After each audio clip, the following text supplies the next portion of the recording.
Bismillahirrahmanirrahim.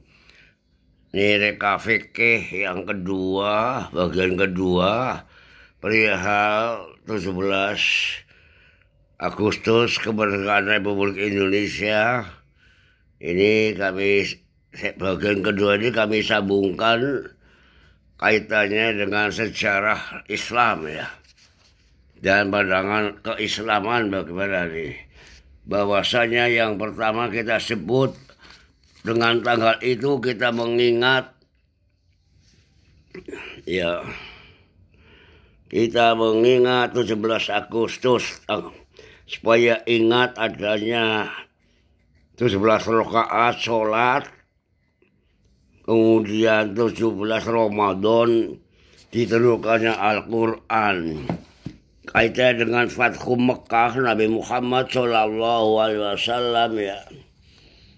Ini disebutkan ya pada Selasa pagi hari 17 Ramadan 8 Hijrah.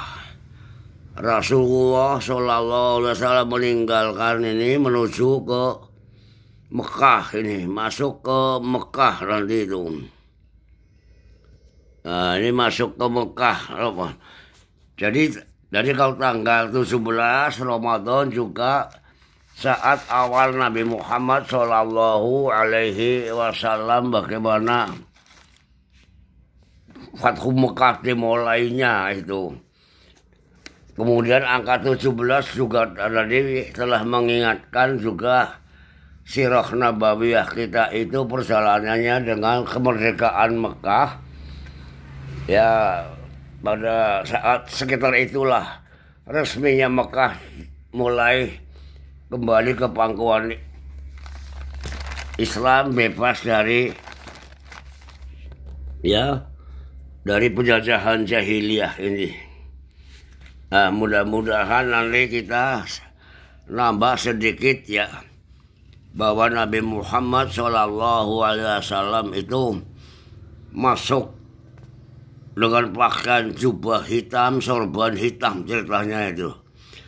Nah, begitu jadinya sorban hitam itu mungkin sebagai juga kita tiru dengan peci hitam dalam proklamasi itu. Nah, para jamaah, para pendengar semuanya, mudah-mudahan apa yang kami sampaikan tadi bahwa tanggal itu juga mengingat kepada peristiwa besar untuk menolong. Ada yang kalau 10 misalnya 10 Muharram, jadi selamatnya Nabi Ibrahim dari bakaran api Namrud. Kemudian juga zaman 10 itu selamatnya Nabi Nuh, perahu ya, perahu sudah. Kemudian kita mengingatkan juga mendaratnya Nabi Nuh tadi.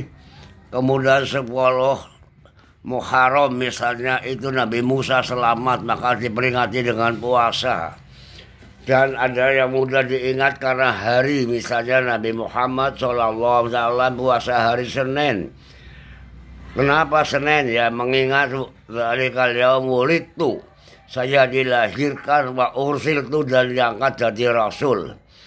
Jadi untuk mengingat hal-hal sesuatu kita bisa menggunakan. Sekarang unik ya, 17 Ramadan Nabi Muhammad masuk ke Mekah, kemudian pada tahun ke-8. Nah, kalau di Indonesia tadi tahun ke-8 berkenaan dengan tadi penaklukan Mekah itu.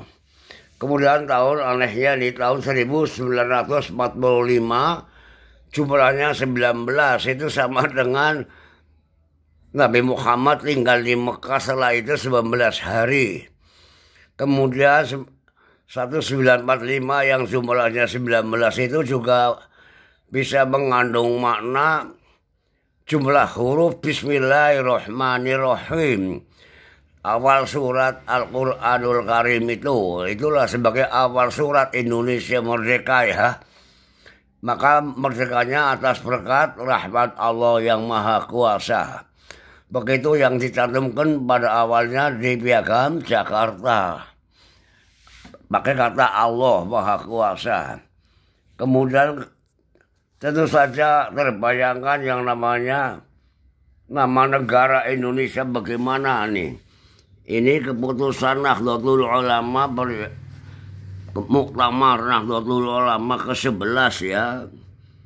Ini 9 Juni 36 atau 19 Rabiul Awal 55.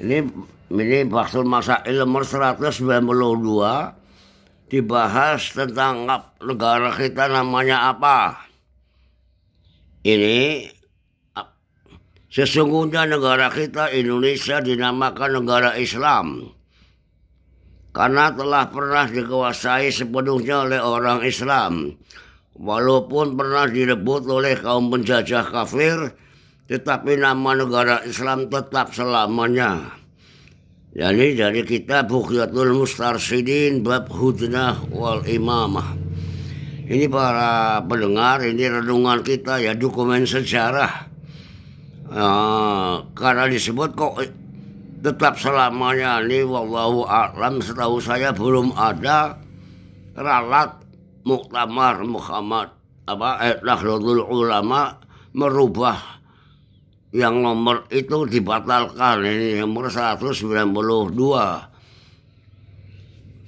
Nah para pendengar, mudah-mudahan ada yang kami sampaikan sekedar renungan ya. Semoga kita ini bangsa Indonesia akan mendapat keberkahan seterusnya, yaitu Bung Karno mengingatkan kita bilangan 17, tanggal 17 itu penegakan sholat 17 rakaat dan penegakan perihal nuzulul Quran, Al-Quran diturunkan. Oleh karena itu saya ringkaskan ini sekadar 7 menit. Bagian kedua perihal hitung-menghitung dan muatan dan amanahnya. Barokallah. Terima kasih.